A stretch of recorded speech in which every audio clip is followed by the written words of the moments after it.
And I'm not kidding you, at night, sometimes I'd go out on my balcony, might be 2 or 3 in the morning, and quiet, very, very, very quiet, and on foggy, kind of misty nights that weren't quite normal, I would swear I could hear a voice, I could hear something. And then in the moonlight, it would look like a shadow went by, but it couldn't have because there was nobody there. And I thought it's probably the ghosts of the BC Pen. So I wrote this one called Ghosts of the BC Penitentiary. This one's for you, Val. You like ghosts? Yes, and I'm a ghost. I'm not really here. Dimensionalizing. Quite a spectre. On the old BC Pen property, spirits lurk and hide. Hazy figures loom in the pale moonlight. A heavy door slams shut with a thunderous clap. A frayed noose dances above a floor trap as yesterday's ghosts claw at the edge of night.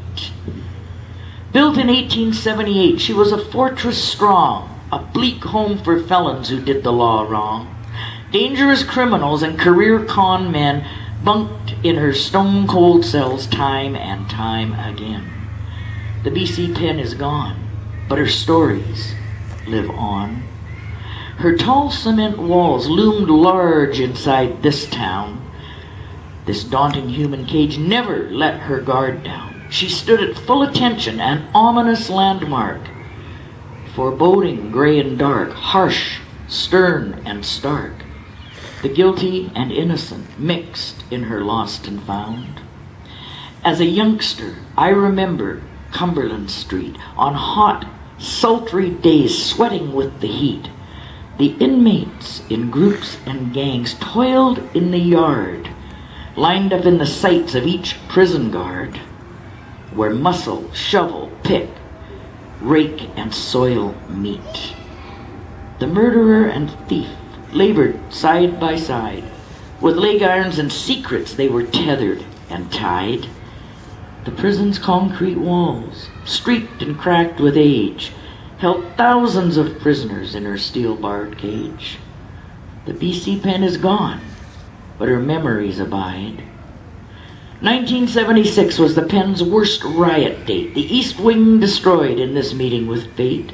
Some of her prisoners drew their final breath and made their last escape with the angel of death. She closed in 1980 on the 10th day of May. Yes, muffled voices do whisper in the night, and hazy figures loom in the pale moonlight. A heavy door slams shut with a thunderous clap. A frayed noose dances above a floor trap. And the ghosts of the BC Pen still walk these grounds at night. Yeah. Yes, they do. And I've seen them. It's true.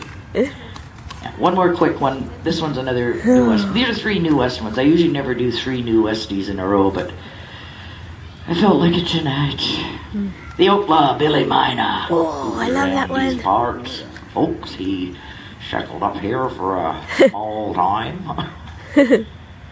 Back in the 1880s, the Outlaw Billy Miner was either breaking the law or breaking out of jail.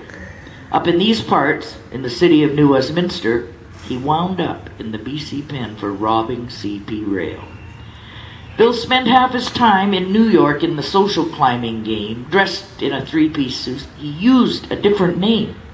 But when his cash supply was gone, back out west he came. An outlaw riding through the night was his claim to fame. He held up stages in the States and trains in Canada, always traveling with a gun and running from the law. There never was a prison that could hold him very long. He'd find a way to break out and then he'd be long gone. In 1904, Canada's first train robbery was pulled off by Bill Miner, making history. He held up the CPR with Outlaw Shorty Dunn. 10,000 worth of golden bonds put them on the run. Again, in 1906, he robbed the CPR in May. In June, he was sentenced to a lifetime prison stay.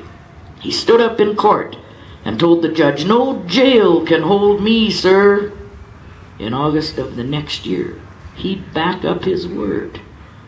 Canada's most famous bandit, celled in New Westminster in BC Penitentiary, cold, hard, and sinister. But he dug a 35-foot tunnel underneath the fence, escaping long before he served out his sentence. He broke out of the BC Pen in 1907, was back in jail in Georgia by spring 1911.